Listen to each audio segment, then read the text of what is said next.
दोस्तों, मेरा नाम नरेश है और मैं गुजरात के एक छोटे से गांव का रहने वाला हूं, जहां खेतों की हरियाली और मेहनत की गंध मेरी जिंदगी का हिस्सा थी। साल 2003 था वो। मैं तब 25 साल का था और मेहनत मजदूरी के बल पर अपने परिवार का पेट पाल रहा था। मैं एक छोटी सी ट्रांसपोर्ट कंपनी में काम करता था, जहां मेरा काम माल की डिलीवरी करना था। मेरे दिन व्यस्त रहते थे।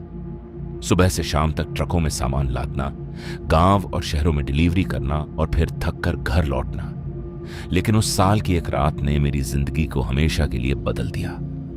यह कहानी उस डरावनी रात की है जब मैं कटरी के एक रेलवे ट्रैक पर फंस गया, जहां एक भूतिया ट्रेन और एक भूतिया ट्रैक ने मुझे मौत के मुंह तक ले जाकर छोड़ा। मुझे अपनी वह घटना आज भी याद है। मेरा बचपन गुजरात के एक छोटे से गांव में बीता।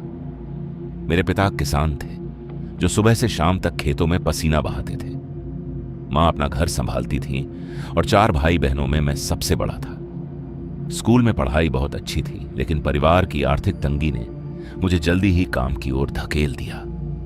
मैंने छोटी मोटी नौकरियां भी की, खेतों में मजदूरी, दुकानों में सामान ढोना और फिर आखिरकार एक ट्रांसपोर्ट कंपनी में मुझे नौकरी मिली।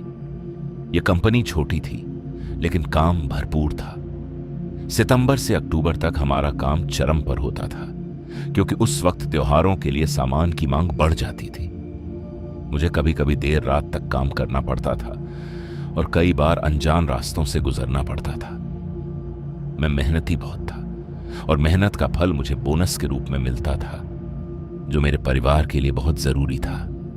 पर अब गर्मियां खत्म हो चुकी थी और सर्दियों की शुरुआत हो रही थी। मुझे कंपनी ने कटरी में कुछ डिलीवरी के लिए भेजा था।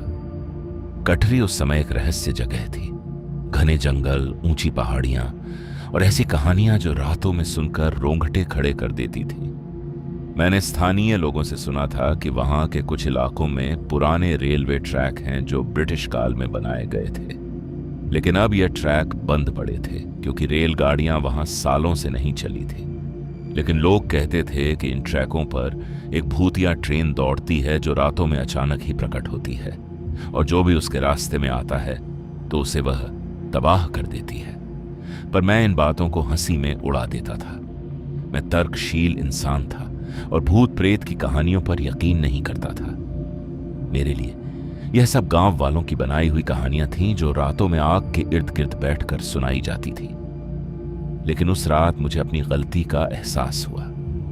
उस दिन मैंने सुबह से काम शुरू किया था, ब्रेक के बाद एक डिलीवरी पूरी की और शाम तक मैं थक चुका था। मेरा आखिरी पड़ाव कटरी के एक छोटे से कस्बे में था, जहां मैंने सामान उतारा था और अब घर लौटने का भी मेरा समय हो चला था। लेकिन मेरी बस अब मिस हो गई थी। सड़क सुनसान थी और रात के लगभग अब 11 बज चुके थे। अमावस्या की रात थी।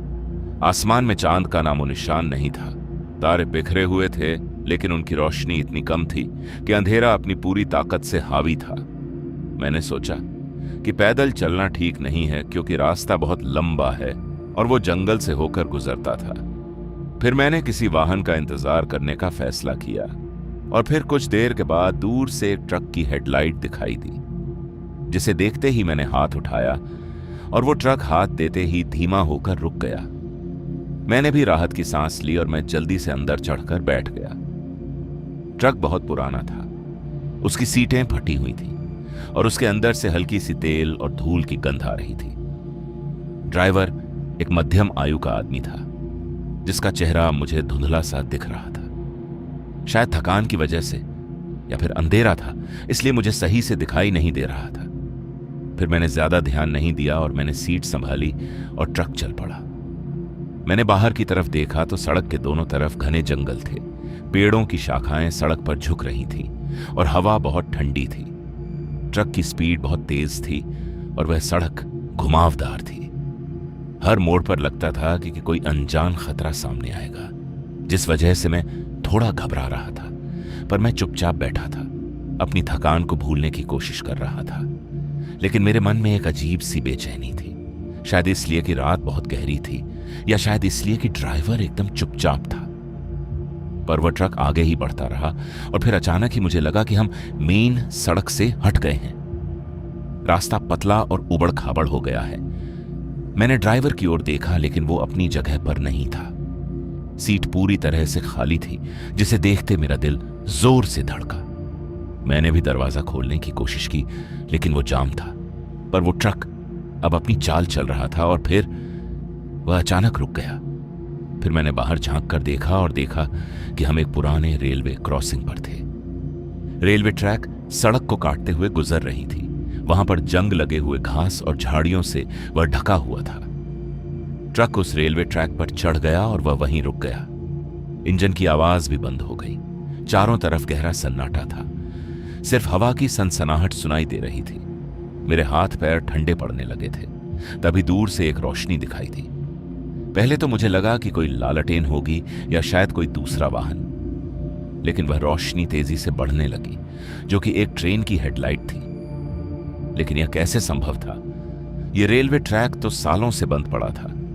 कोई रेलगाड़ी तक यहां से नहीं चलती थी। ट्रेन की स्पीड इतनी तेज थी कि वहां की जमीन तक कांप रही थी। कोई सीटी की आवाज भी नहीं थी, सिर्फ पहियों की धड़ाहट जो मेरे सीने में गूंज रही थी। फिर मैंने दरवाजा खोलने की कोशिश की, लेकिन वह खुला नहीं, जिस वजह से मेरी सांसें तेज हो गईं। पर मैंने खिड़की की तरफ देखा और बिना सोचे समझे मैं उससे कूद गया। मैं जमीन पर नीचे गिरा था और मेरी कोहनी और घुटने छिल गए, जिनमें से खून बहने लगा। लेकिन मैंने पीछे देखा तो वो ट्रेन ट्रक को रौंदते हुए गुजर गई। ट्रक के टुकड़े हवा में उड़ गए। धातु की चिंगारियां बिखर गई थी। वो ट्रेन काली थी और उसकी बोगी में कोई भी नहीं था। लेकिन अंदर से एक ठंडी हवा मेरी तरफ आई और वो ट्रेन आगे बढ़ी और फिर कुछ ही देर में अंधेरे में कहीं गायब हो गई। फिर मैं हांफता हुआ वहां पर खड़ा हुआ तो मेरी सांसें बहुत तेज थीं। मेरा शरीर कपकपा रहा था, लेकिन मेरे घुटनों से बहता खून और बिखरे हुए ट्रक के टुकड़े असली थे। मैंने अपने आसपास देखा तो ड्राइवर का कोई अता पता नहीं था कि वह कहां पर गया। मेरे मन में अब सवाल उमड़ रहे थे, लेकिन मुझे जवाब ही नहीं मिल रहा था। तभी मैंने सोचा कि मुझे यहां से भागना होगा, तो मैं पैदल ही जंगल की तरफ बढ़ा और पत्तियां मेरे पैरों तले चरमराती हुई आवाज कर रही थी। वहां की शाखाएं मेरे चेहरे पर लग रही थीं और डर मेरे अंदर इस कदर समा रहा था कि मैं शब्दों में बयां नहीं कर सकता। लेकिन मैं वहां पर रुका नहीं। मैं कुछ दूर ही गया था कि फिर से एक ट्रक की हेडलाइट दिखाई दी। पहले तो मैंने सोचा कि रुकूं कि नहीं, लेकिन थकान और डर ने मुझे रुकने पर मजबूर कर दिया, जिस वजह से मैंने हाथ उठाया और वह ट्रक भी रुक गया। फिर मैं अंदर चढ़ा, पर इस बार ज्यादा सतर्क। ट्रक वैसे ही पुराना था जैसा कि पहले था। उस ड्राइवर का चेहरा फिर से धुंधला सा था, पर मैंने ज्यादा ध्यान नहीं दिया। बस मैं इतना चाहता था कि जल्दी से किसी बस्ती तक पहुंच जाऊं। फिर मेरे बैठते वह ट्रक वहां से चल पड़ा। लेकिन फिर कुछ ही देर में मुझे एहसास हुआ कि हम फिर उसी रास्ते पर हैं। वही घुमावदार सड़क, वही जंगल और फिर वही रेलवे क्रॉसिंग, जिसे देखते ही मेरा दिल बैठ गया। और फिर उसके बाद वो ट्रक उसी रेलवे ट्रैक पर चढ़ गया और वहीं पर जाकर रुक गया। पर मैंने उस वक्त ड्राइवर की तरफ देखा, लेकिन फिर से वह गायब हो गया था। वही रोशनी मुझे फिर से सुनाई दी और वही धड़ाहट, वही ट्रेन फिर से आ रही थी। पर मैंने इस बार तेजी से खिड़की खोली और मैं फिर से कूद गया। पर इस बार मैं बुरी तरह से गिरा। मेरी टांग में मोच आ गई और मैं लंगड़ाता हुआ उठा और वो ट्रेन फिर से ट्रक को रौंदते हुए गुजर गई।